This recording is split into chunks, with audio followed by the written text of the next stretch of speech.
Hello and welcome to some more Star Citizen. I've just got back from my Foundry 42 UK office tour where I got to see a huge amount of what they're working on and saw some polishing and fixing for items in 3.1's evocati publish, amongst other things. I shall get my interview with Erin Roberts and some other bits up in the next couple of days. My Patreons can enjoy the full uncut interview now as a thank you for being amazeballs. Honestly guys, you rock and have helped me expand my channel to levels I did not think possible. Of the tour, I can tell you that I learnt about some amazing concept ships that we're going to see in the future, saw interiors of the Idris in its amazing glory, some awesome improvements to ships, to planetary tech, to lighting, the UIs. There is some awesome stuff that they are working on, not just for the near future, but much longer term. And I'd say that my hype drive is around 8 out of 10 from the tour. There was a couple of things that knocked it down, mainly because we didn't have enough time to go and see a couple of the things I wanted to see. I was like, no,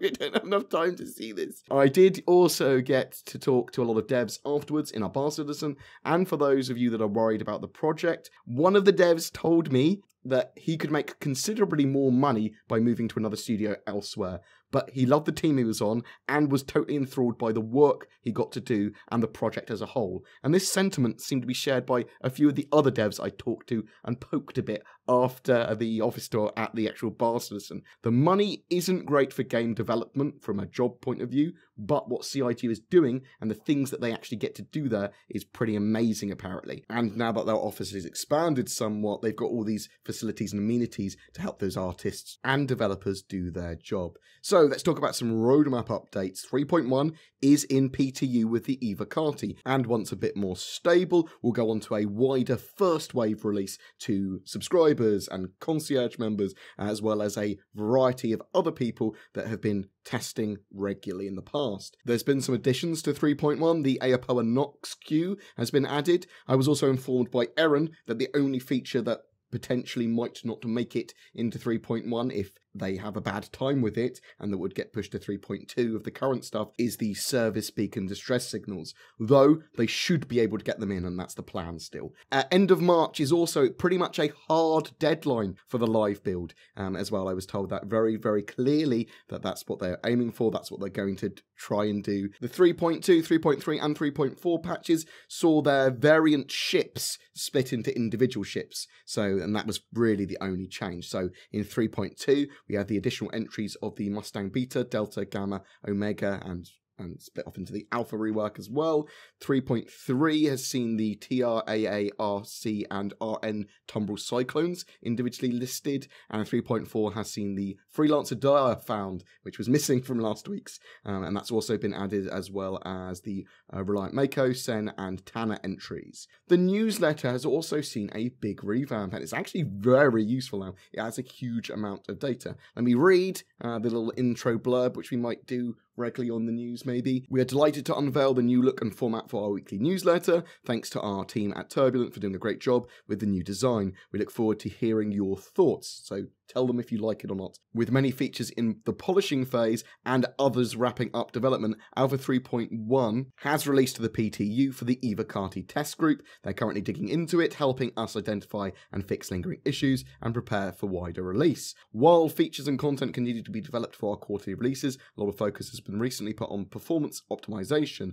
This week's episode of Around the Verse gives us a detailed look into many components that will go into an overall improvement of frame rate and performance in game, along with a Star Citizen development update. There was also an RTV with a few questions answered on that as well. The sneak peek in the newsletter was a look at the military hangar props planned for use throughout the game for loading and transportation of cargo and munitions. We got to see a little forklift. I would like a little forklift. I'll link the newsletter below as it contains loads and loads of links and info from shows throughout the week as well. I'll get my tour and interview up with Erin in a summary form in the next couple of days, as well as a deeper explanation of the various performance and engine jargon compared with an RTV summary, because they did answer a few little bits and bobs in there as well. And I've also got my summary of the ATV already up. Now, however, I must sleep because I've only just got back from my tour from Manchester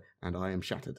I'd like to thank everyone at Foundry 42 for giving me an awesome experience yet again, and a special thank you to Erin Roberts and Cameron as well for going beyond the call of duty and really talking to me. Like, the Erin Roberts interview was significantly longer than it was supposed to be. He was just willing to talk, which was absolutely great. Thank you very much. Every month we have a ship for giveaway for March. It's for the Outpost Building Pioneer, donated by our featured org, Forgotten Heralds, a PMC with a history grounded in UEE military service. Their doctrines focus on operational agility through in-game training, a sense of brotherhood, and a friendly, active community. And you can check out that friendly, active community now on their Discord below, as well as check them out and join via their org page. They are a recommended org by me as well, because I really like the guys that run it. You are a legend, Harbinger, sir.